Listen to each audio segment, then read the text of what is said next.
I heard when this movie came out, it was so quiet in the theater at South by that you could hear one another chewing popcorn. That was the review I read. That's my favorite review. Yeah? I love it's true. It was one of those things where I was truly editing and sound mixing this probably 12 hours before South by, 24 hours before. So I was so nervous to have anybody see it because it was not only a movie that I directed, but it was so fresh that you were like, I hope I didn't forget anything. And people just immediately went with this experience. They felt like it wasn't just a movie. It was this experience where they were involved, which felt so cool. It was like a good version of the best dinner theater that we could have in that theater that night. No, but the other thing that was really cool is one of our first test audiences at the end when they said, what do you like, what you not like? And then, is there anything else we should know? A guy said, yes, you should know that I snuck a bag of Skittles into this screening. And for 90 minutes, I held it like this and didn't open it. And I was like, that's the best compliment you can get in a movie like this. It's a strange movie in that I can't imagine how it can be pitched because it's a post-apocalyptic America. Creatures are hunting you based purely on sound. That's pretty good. You did a good job. Thank you. 10%. It's scary. 10% of the movie that's already been made. I don't know. Yeah. Don't worry about it. To be honest, that seems unfair. Yeah. 10% at this point just seems like you're coming in. It's already out. Just plucking the carcass. You had little to do with the origin, and you want some money. So that's how the business works. It's true. So I've heard. But it's a horror movie, but it's also like a beautiful family movie. Wow. Thank you. Do you know what I mean by that? We should just end the interview on that. You've said that twice so far. I don't like how that says for this interview. That you tried to end it twice so far. I'll try twice more. No, it really is. To me, the funny thing is I'm not a horror guy. So I did not watch horror movies growing up. I was way too scared. Yeah. And then this movie came to me as an actor. The producers sent me the script and said, would you ever do a genre movie? And I said, I'm too scared to do a genre movie. I mean, if the idea was really cool. And they said, well, it's about a family that can't make sound, and you have to figure out why. And I went, damn it, that's as good a one-liner as you can get. Yeah. And then the original script by Beckham Woods I read, and the idea was so good. And for me, this became a metaphor for parenthood. We had just had our second daughter. Emily had our second daughter. I was just there to watch. And so I was in that world of being a super terrified dad and trying to keep this young baby alive, safe, all those things. And so I connected to this script in a huge way. There's a line in the film which is, "Who are you if you can't protect your children?" So did you end up finding an answer to that?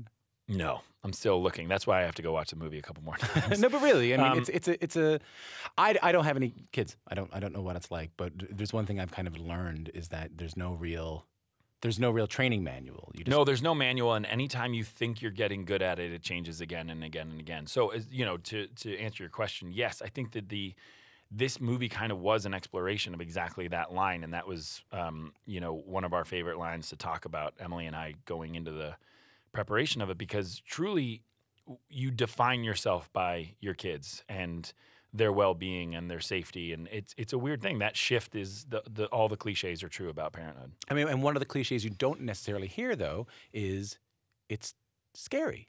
Yeah, because it's joyful and it's life-altering, and you never experience love the way you love experience. I remember a good friend of mine before we had kids. A good friend of mine had just had a baby, and I went over to meet them. Emily and I went over to meet his son, and I said, "Oh man, so great! I mean, is it awesome?" And he's like, "So awesome!" But his eyes looked like he was somewhere else, or that he was dead inside. And I said, "What's wrong?" And he went, "It's so scary. I'm so scared." And I went, "Thank you," because normally people go, "It's the best thing ever. You should do it." And the truth is, if you want to do it, great. But there is a huge, not you in particular, okay, good. Anyone. But no, it's really comforting to know that there's a fear to being a parent, and that you judge yourself immensely of whether or not you're going to be good enough as a person, as a protector, as a responsible guide and guardian. So all those questions happen every single day. You wake up with that idea of, am I good enough? I can't imagine. It seems terrifying. Yeah, it is. And the more words they get, they're going to let you know that you're not good enough. Yeah, and as they go on, if they do something you don't really like, you go, I might have done that to them. Exactly. Totally. Yeah. Yes. And you're looking for your bad traits in there. I don't think I need to have children. I think No. I just got you. I have the anxiety done. Yeah. I don't need any more. And then if you watch this movie, you're like, "Whoa, wait! If I have kids, that they'll be, there's creatures everywhere. This is not good for you. I should point out, so you play Lee Abbott, the father, along with your wife, Evelyn, played by your real-life partner, Emily Blunt. So like I said, you're trying to protect your kids. Your daughter in the film is deaf. She's played by Millicent Simmons, who herself is deaf. Most of the film communicated through American Sign Language. Very little dialogue in the film. If that's what we were talking about in terms of the Skittle package. Is that really challenging as a director? Absolutely. I mean, it was the thing I was most terrified going into the movie is, you know, it's basically not a silent movie, but a quiet movie. And the reason why it's not silent is because the sound design is a main character of the movie. So, you know, it was kind of amazing to realize that the thing I was most scared of became our strength. And what I mean by that is having no dialogue, I was worried that I wouldn't be able to keep tension and keep pace of the movie. And instead, after the first day or two of watching all these actors, especially the kids, I mean, Emily's fine, but the kids are so good in what they were emoting, the power that they were projecting all these emotions and thoughts and ideas was really exciting. And I thought, wow, we have something really special here. The sound design as a main character in the movie is an interesting thing to say because historically and theoretically in a film, good sound design is good when it's not noticed at all. That's exactly right, yeah. You know what I mean? I feel like, especially with the bigger budget movies, which I'm a huge fan of too, you're sort of inundated by sound. And if you ask me pick out one sound from another, it's hard because it's just sort of a wall of sound. And this is so incredibly delicate and it was so much fun to do, but it also could have been a rabbit hole where if we, you know, it was almost good that we had such a small, short amount of post-production because I think if we had 6 more weeks, we all would have gone crazy because it's like, is that really how grass sounds? And does corn sound like that or like this? And how many pieces of corn are in that sound? It was really fun to play with all that stuff. Well, I want to give an idea here if you're listening to this. Like, it's silent. I should say it's quiet. It's not silent. It's quiet. And then all of a sudden you'll hear footsteps or like leaves rustling or water running. That has to have changed or at least appreciated your opinion of sound design as a whole. Because it's not something that like I think about as a movie watcher, you know? No, absolutely. And it's funny because the first movie I ever directed was an adaptation of David Foster Wallace, this book, Brief Interviews with Hideous Men. And in my opinion, when we went to do sound design, I said, well, it's just guys talking to this girl. I mean, how much sound design can there be? Yeah. And I realized right away how immensely important it was, even in a movie like that. So then coming to this, it was a whole nother level. I mean, you really got to see the art form of sound design at the highest level. And the cool thing is, everybody that worked on this film came into it with their own personal connection to the movie. Usually people want to do a movie because they like the script, but this was really personal to everybody. And the guys designing the sound, Ethan and Eric, they're the most talented guys in the world, and they really saw this as an opportunity that they may not get again, which is to, like I said, have sound be a main character. It's not just about filling out all the other performances. It's about, you know, what happens when you just walk through a forest? What do you really hear? Things like that were really fun to play with. And then also the absence of sound. We pull sound out in the movie at different times for different reasons that you'll see. And it's crazy to see people react to a movie going completely and totally silent. It reminded me of that episode of Master of None. Have you seen that one? No. Where it's a series of 3 vignettes, and in the middle of the vignette is a person who's hard of hearing, a deaf person, and all the sound goes out for Okay, 10 minutes of the film. Earlier this week, we talked to Bill Hader about his new show, Barry. What I'm not going to ask you is, like, what do you like better, acting or directing, or, like, what's the difference? But he said something interesting to me. He said, this was my directorial debut. He said, I worked so hard on directing that I forgot I was acting in it. I showed up on set on day 1, went into makeup and said, oh my God, I haven't made a single choice about who Barry's going to be. Wow. Can you relate to that? Absolutely. And that's a much more articulate way of saying it. But I think that you do kind of forget about the acting side of it. Or I should say, you realize that a lot of the work you did as a director involves the decisions in the world building that you would do as an actor, hopefully anyway.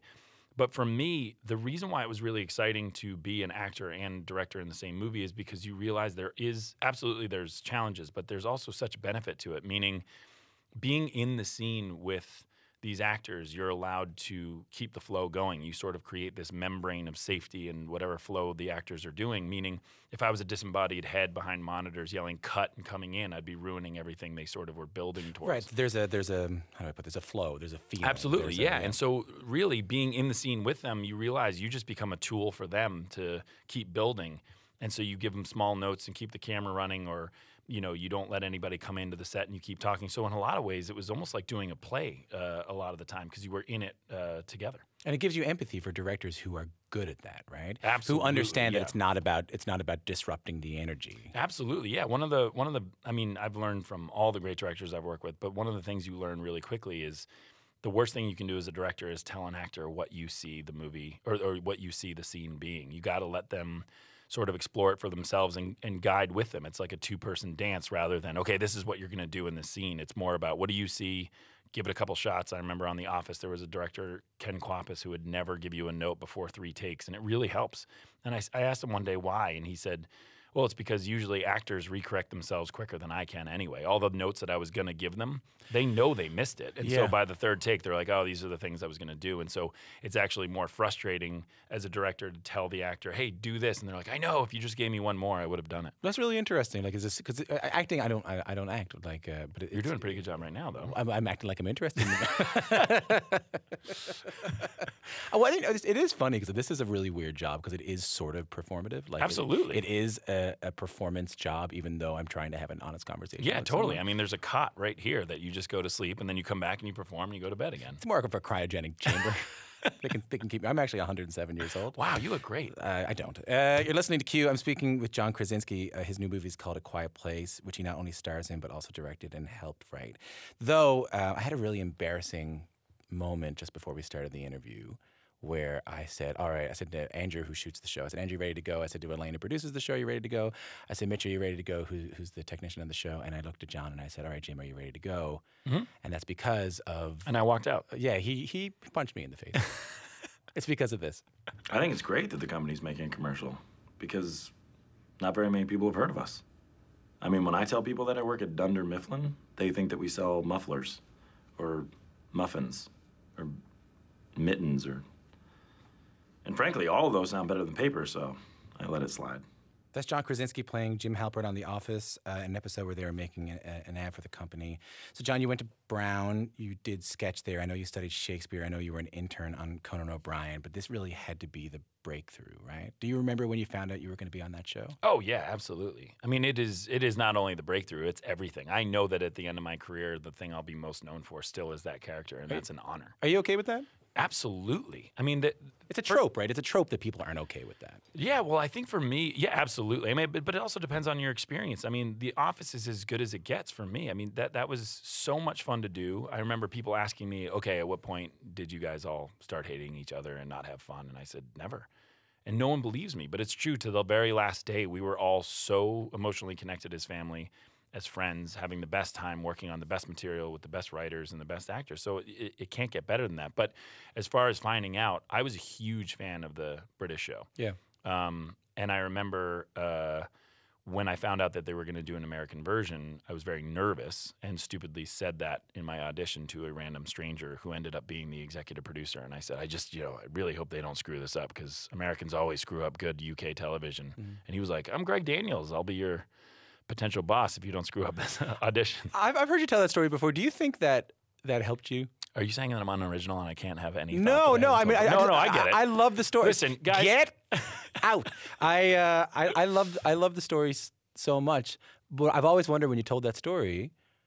I wonder if Greg saw that and he went, yeah, I think I'm gonna hire this guy. He's unafraid. No, it's really funny that you say that. He did say to me. He didn't say it was the reason we hired you, and he said, but I remember that being a big thing for me, that you were being honest. No one else was honest. Everybody said that, of course, it's going to be a great show. And he said the other thing is you came into the room and we were already laughing. Granted, we were laughing at you, yeah. But there was laughter in the room already that this kid had been so stupid as to tell his honest opinion. I'm such a fan of the show, man. Thank you very much. I've been trying to hide it. I think I watch it every day. Really? Yeah. That's amazing. I think I watch it every single day. Oh, dude, that's so cool. I mean, being up here in Canada where some of the best comedy comes from, the fact that you love this show is great. Well, it's interesting because it's the kind of thing where, like, I do for this show, I have to watch a lot of movies and I have to read a lot of books and all this other stuff. So, like, when I come home, I'm sure, like yourself, just working in the field that you do, you kind of need something right, absolutely. Yeah. So I think I'm in about my 95th viewing of it. But what's funny is... Wow, 95th viewing. I would guess. You've watched all of them 95 times. This might be... You really are 104. It might be hyperbolic, but I probably have watched it maybe 16 to 20 times. I just always have it on. That's amazing. Like 2 or 3 episodes a night. Well, thank you. That's a huge compliment. Well, what I mean, the reason I'm bringing it up is not just to embarrass myself, but also to, it's also to let you know that, like, I speak to people now who exchange memes of that show, who quote that show, who say it's their favorite show, who weren't either old enough to watch it when it was on television, and now I just watched it on Netflix. I mean, yeah, it's a crazy experience. I got to say, first of all, being known for anything and the whole fame of it all and getting recognized was very new to me, and I certainly wasn't used to it. And now, not only am I used to it, but I'm so proud of it and so honored by it that you said, is it okay that you'll always be known as Jim? Yeah, for sure. Because to me, everybody says this, we owe it all to our fans. Everybody always says that. But the truth is we do, because we were going to be canceled all the time. And it was right at the time that iPods and iTunes came out. Yeah. So people were buying the show for $1.99 when they could watch it free on Thursdays. And that was revolutionary. Yeah, it saved our show. I mean, literally people paid for our show and saved it. Like an early version of on demand, of what would become the norm. Totally. And people did not think that anybody would pay for free television. But what you just brought up is that this younger generation, because of Netflix and all these places that are rerunning it, I went home to visit my parents and my mom said, yeah, they had one of the moms just told me that her daughter, who was 14 or 15, had an office sleepover last night. I said, wow, that's cool. And she said, no. But what I found out is she said it's not just last night. Every weekend there's an office sleepover. It's just about who hosts it. And I thought, what? Like, that's insane. But it becomes people's kind of go-to experience, which is so awesome for all of us. And the truth is, there is no better compliment in my career than having people say that they went through hard experiences, that The Office sort of was there for them. And I remember I took a red-eye flight and landed at like 3 in the morning somewhere, and this girl handed me a note, and I said, oh, thanks so much, and probably very stupidly thought, oh, she was just writing a note of how much she loved the show, and she said, my dad passed away 2 weeks ago, and the last thing I remember was we were laughing about The Office, and I burst into tears in the car right there, because that to me is something that is just the greatest honor. My dad passed away, and I went into my grandmother's house, which is upstairs in my house, and she had just been moved into a home, which is not a Flannery O'Connor story, which is an actual thing that happened. And I had an Xbox 360 on her old, those old TVs that had that hummed. Yeah, and that had cabinets in them that didn't open up. Exactly. And I somehow jigged that up so that Good would work. You. And thank you. And I watched The Office while I sat there and thought. I wasn't planning on telling you this. I watched The Office while I sat there and said, this must be what being depressed feels like. Wow. But this is okay. And that's just, it was like 2 or 3 days. Oh, man. It's a really, but I think it's because. that just means a whole lot. But I think it's because of the heart of the show, maybe. Like, it's not just a funny show. No, absolutely. Yeah. It's like, you realize that. You realize that TV is one of these things that, I know it sounds super corny, but people are inviting you into their lives. Like, they can choose not to have you in their lives. And so this thing that they attach what they've gone through to you and our characters, I think because we were supposedly normal people in a documentary, that we were going through those same things. So I'm not the only person who, and I think this is actually coming around nicely, because I was a little bit embarrassed. Don't judge your own interview. Don't say this is coming around really nicely. You know what? This is a solid B+ so far. I was a little embarrassed when I called you Jim at first. I'm not gonna lie to you. Well, you were awful. It was terrible. I mean, I have my own identity, man. I have my own kids. I'm like a real person. But I really don't think you mind. Like, I think. No, I don't. And I think it's. Well, I get it too. Because I'm not the only one. People must come up to you in the airport. Oh yeah, I'm pretty sure a lot of people don't know my real name, and that's fine. It's a little weird sometimes, but it's fine. I mean, when my wife calls me Jim, that's when it gets weird. That's when it gets a little. Yeah, that's when it gets really weird. Yeah. Did you learn anything from The Office that you brought to this new film? You know what's so funny is one of the most instrumental things I brought to this film was exactly from The Office, and what it was is I remember. People said to me, even at South by Southwest, they said, wow, I never thought you as a horror guy. And I thought, yeah, because I can't watch horror movies. I'm totally scared. But I remember Greg Daniels, who created the show, said to me one day, he said, your job's not to deliver these lines funny. Your job is just to deliver the truth of the lines. Just deliver. And if people laugh, that's up to them. And if people cry based on what you and Pam are talking about, that's up to them too.